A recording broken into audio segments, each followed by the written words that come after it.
नमस्कार दोस्तों, आज की सबसे इम्पोर्टेंट अपडेट की बात की जाए तो फाइनली पुतिन ने अमेरिका को खुलेआम चुनौती दे दी है, क्योंकि अब रशिया को पूरी फ्रीडम मिल चुकी है, जिसके बाद वो बड़े स्केल पर न्यूक्लियर वेपन्स तैयार कर सकते हैं। अगर हम कुछ डिटेल्स की बात करें तो करीब 1988 में रूस और अमेरिका के बीच में एक समझौता किया जाता है। उस समय सोवियत संघ के राष्ट्रपति मिखाइल गोर्बाचोव ने तत्कालीन अमेरिकी राष्ट्रपति रोनाल्ड रीगन से इस बात का समझौता किया ताकि आगे चल के इस तरीके के न्यूक्लियर वेपन्स ये दोनों ही देश तैयार ना करें और दुनिया में शांति बनी रहे। लेकिन अमेरिका ने 2019 में रूस पर आरोप लगाया कि रूस ने इन नियमों का उल्लंघन करते हुए मिसाइल्स का प्रोडक्शन फिर से शुरू कर दिया, और रूस इसमें चुप बैठने वाला नहीं था। उसने भी अमेरिका पर आरोप लगाया कि अमेरिका भी शांति से नहीं बैठा। उसने दुनिया भर में ऐसे हथियार बनाकर बांटने का काम किया और रिसेंटली कई न्यूक्लियर वेपन्स यूरोपीय देशों को भेजना शुरू कर चुका है, क्योंकि रिसेंटली नाटो के चीफ ने इस चीज का शायद इनडायरेक्टली खुलासा कर दिया था जब उन्होंने अनाउंसमेंट कर कहा था कि सभी यूरोपीय देश न्यूक्लियर वेपन्स तैयार करना शुरू कर दें।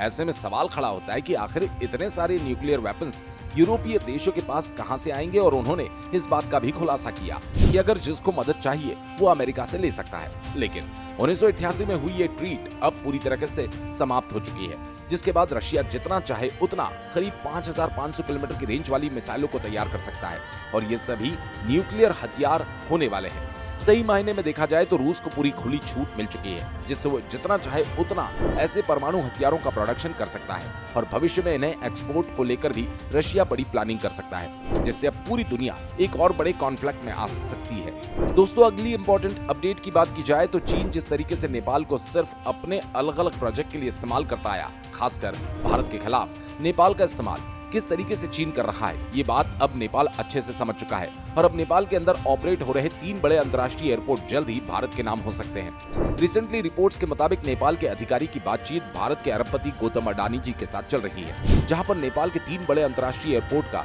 जो ऑपरेशंस है उन्हें अडानी एयरपोर्ट होल्डिंग्स लिमिटेड को मिल सकता है, जहां इस प्रोजेक्ट को आगे एग्जीक्यूट करने के लिए अडानी एयरपोर्ट होल्डिंग्स लिमिटेड के कुछ इंपॉर्टेंट अधिकारी और नेपाल के नागरिक एविएशन प्राधिकरण के भी कुछ इंपॉर्टेंट अधिकारियों ने आपस में बातचीत करनी शुरू कर दी।